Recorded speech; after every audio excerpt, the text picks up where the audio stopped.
And welcome back to Top Entrepreneur. My name is John DePietro. These are our panel of experts, Bob Lewis, Fern Nissim, and Michael Riffolo. And we have Eric Bloom and Tina Hill with us. And I'm sure that you've seen so far that this is a great group of entrepreneurs. And here to give them advice on how to build their business even better, we'll start with Fern. Thank you, Tina. So excited for you. I think it's just a wonderful inspirational story to all of us that have been at home with kids and try to figure out what we're going to do with ourselves. And you've made it into a viable business here. You mentioned resorts before, and I know you said that you custom design your bags, which I think is a wonderful idea. I'm wondering if you've tapped it all into the ecological and the environmental industry at all. I have. I've contacted a lot of environmental companies, corporations.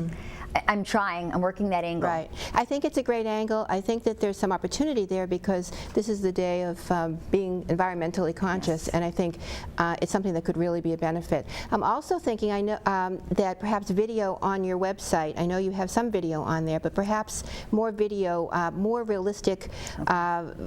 You know, things that folks can actually see how these bags are being used, I think would help people understand, especially in the resort community. Right. Eric, shall I go on? Do you want to say anything first? No, Jump right in. Go for it. Yeah, well, what Tina, advice for you, for me, would be, in kind of playing off that, is I would think over time, I understand you have multiple products and multiple designs, but it might be interesting to be able to license pictures that children understand or know. For instance, a Disney princess. You could get into a licensing agreement with Disney, say, and it might be expensive, and you may have to charge more for the product, but you may have a bigger base or a bigger interest. Eric, just on yours, what interests me is trying to keep your message creative. How do you not be stale from your original message to next year and the following year? How do you get repeat customers? Is it really only referrals? I don't know if you could play off actually, that. I was actually going to talk about that a little bit too, because I think that it's really important that something interesting you said, that you're looking to build the company, not so much your image. Right, but I think that you are the image behind the company, and in terms of being refreshed and having a new message, I think it would be really interesting if you looked at video as an option online too. Video is the new wave right now to use in your businesses, and it's a very obviously tangible way for folks to see you personally talking about what's new in the business and maybe giving tips. I also think that testimonials, as I'm sure my friend Bob over here would say, testimonials can really go far if you can start gathering testimonials and putting those out there too. Great. Well, as the numbers guy, my concern is always about, is there sufficient working capital to fund the business? And actually this pertains to both of you, because both of you are looking to expand your businesses, which is clearly the right thing to do.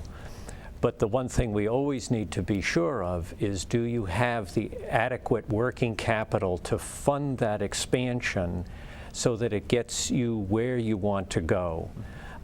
So I would just be very careful with that in terms of, as you begin to look at your projections for future sales, to say, can my business in fact take me there given the current levels of capital and profitability? Playing off that, I think you both have to think big. You have to think big. Both of you have a fairly tight product, and I think you both have to expand what you're doing.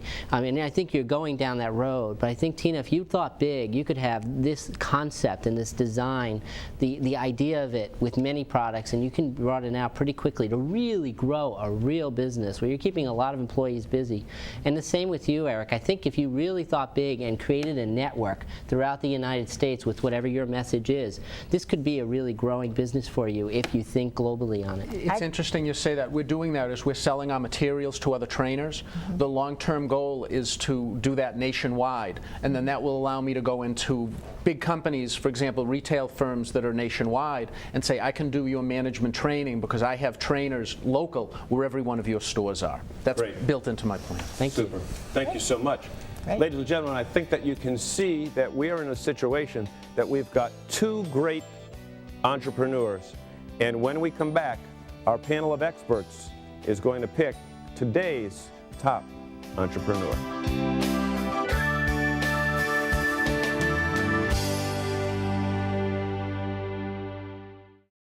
For nearly a century, Myrick O'Connell has remained true to the core principles of professional excellence established by its founders. With offices in Worcester, Westboro, and Boston, our philosophy as a full-service business law firm is simple: pursuit of excellence in our work, excellence in client service, and excellence in value. Many law firms claim excellence in work and service. Excellence in value is tougher to come by. We keep our clients' perspective of value in mind, and we invite you to look closer at our record of success. Myrick O'Connell.